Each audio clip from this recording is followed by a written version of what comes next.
Not now, Cadet. I said, not now. I'm fine. I'm fine, Cadet. Please just go about your business. I'm sure Levi has given you orders of some kind, right? He sent you with a few orders for me to sign. Leave them outside the door, Cadet. Did I not make myself clear, Cadet? Are you unable to hear me through the door? You seemed to be doing just fine a moment ago. Leave them outside the door. I'll collect them in a moment. What is it, Cadet?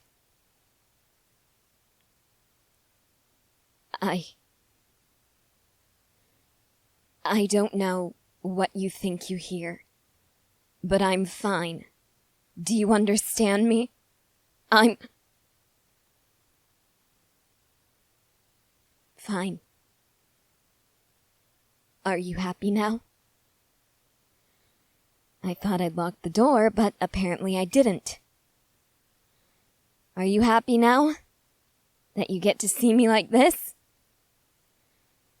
Are you happy, Cadet? No, Cadet, I am most certainly not fine. I am most certainly not okay. I'm not all right. I can't stop crying, Cadet. And it doesn't take a genius to figure out why. You really need me to explain this to you? Fine, I suppose. That is a good reason to ask. You don't want to jump to conclusions. That is the primary rule of science. Never assume anything. You always have to experiment, research, ask other people. I understand that much. Cadet, have you ever learned about the 5 stages of grief? Really? They don't teach you that anymore? Well, when we are dying or we experience loss, there are 5 distinct emotions we experience, and we move through them in stages. Sometimes we experience certain stages at the same time. Other times we go back and forth between 2. But most often, Cadet, we move through them, one by one, all in this order. Denial, anger, bargaining, depression, and acceptance. I understand that I was acting irrationally before. Well, not necessarily irrationally based on what was happening, but my reactions to you trying to care for me. That was misdirected anger. I understand that. And I am truly, truly sorry, Cadet. I do not mean to excuse my behavior. Lord knows that this is no excuse. But I'm hoping that you will understand that it wasn't anything personal. It wasn't anything to do with you. I would have lashed out at Levi, and he probably would have tried to beat my ass, but he wouldn't. I'm the commander now, he can't. No, I'm not fine, Cadet.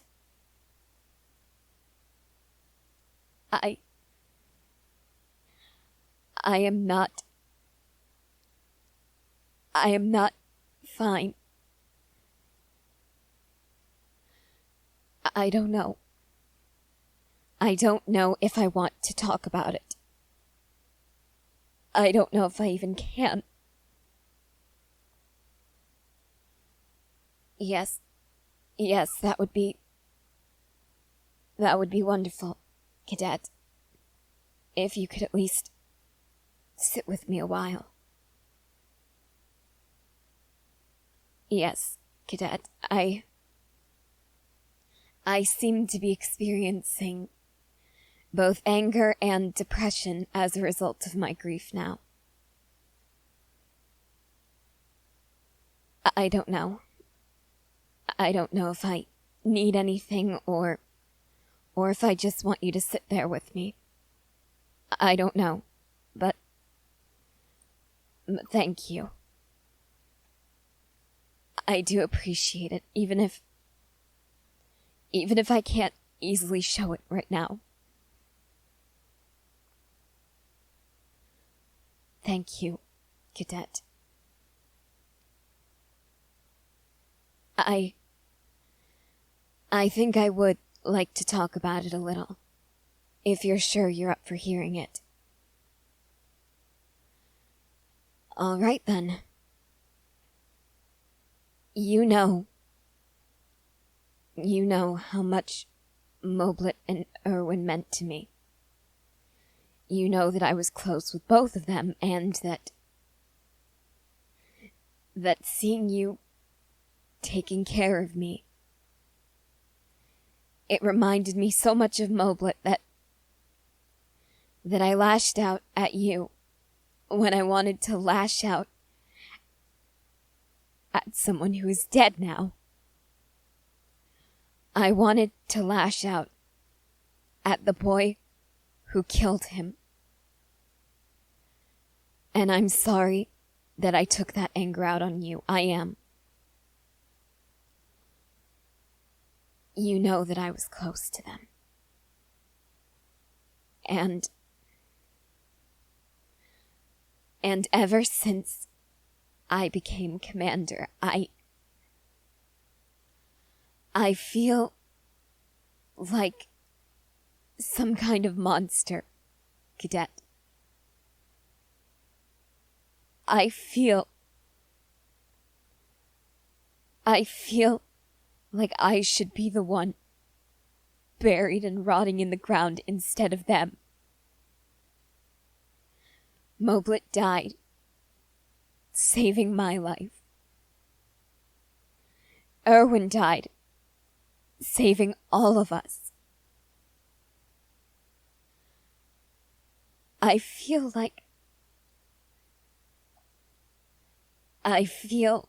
like every move I make is a disservice to their memory. Yes, that's precisely why I said that I can't do this. It feels like everything I do is wrong. It feels like I should find a way to go back in time and give my life so that the two of them can live. Yes, I suppose that would be the bargaining phase of grief. I would willingly sacrifice myself if we could just get the two of them back. Even just one of them. I don't know which one, but either one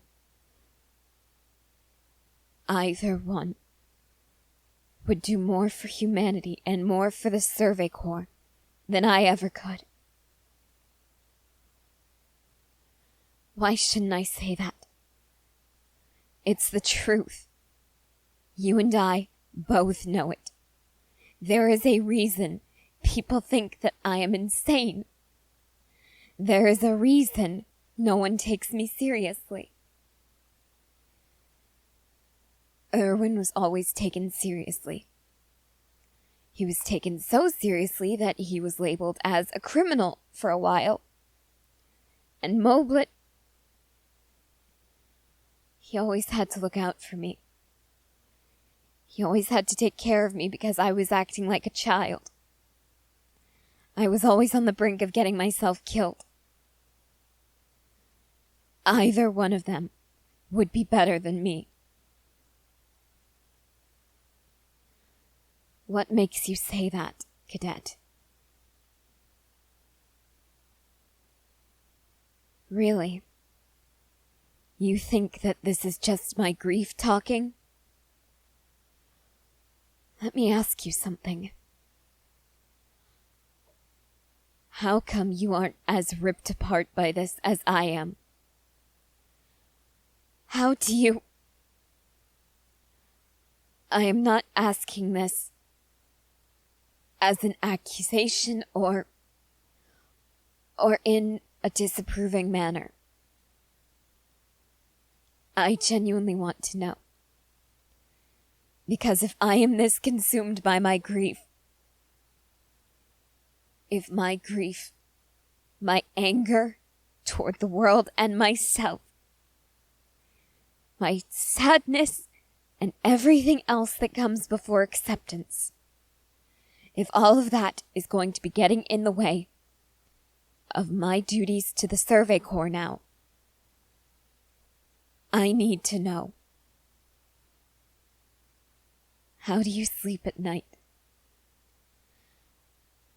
How do you fall asleep without being tormented by the faces of your dead comrades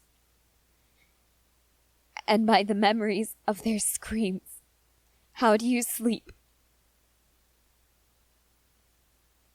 Really? What do you fantasize about? I would never openly agree to that, Cadet. I do have a reputation to uphold after all, and insulting another one of my cadets, no matter how much they deserve it, would be inappropriate. But yes, I do understand why some people feel that way about Flock. You imagine him dying in Erwin's place. That's genius. No, I don't think it's sick, Cadet.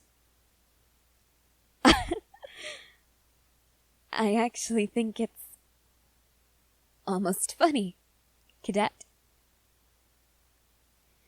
You wanted to bring Erwin back to life so that Erwin would suffer. You wanted Erwin to live a life of misery.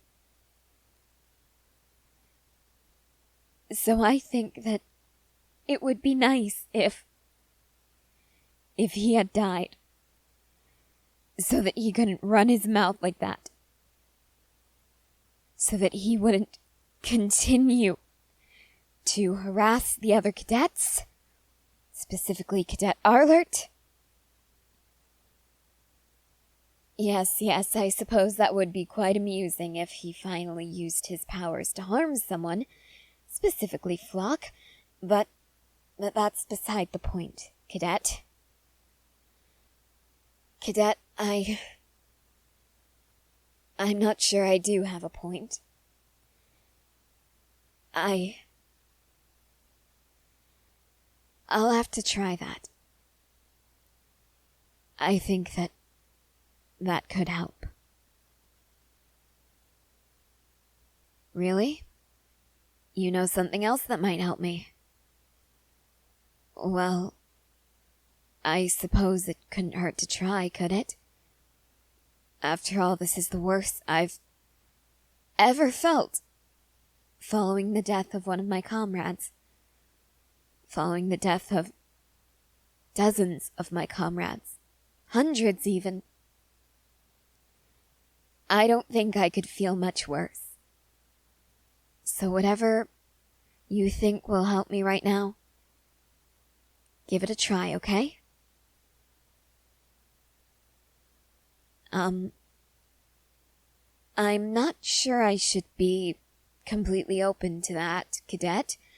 After all, when someone usually asks, do I have your permission to touch you, things don't usually end too well. But I wouldn't be me if I didn't think outside the box, so sure, why not?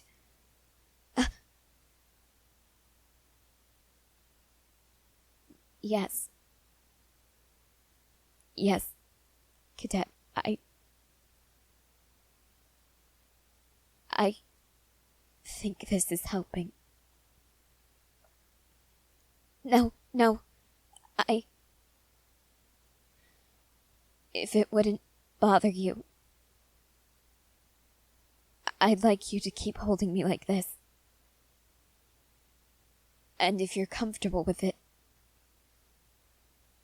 I'd like to hold you as well, if that's okay. It is? Good.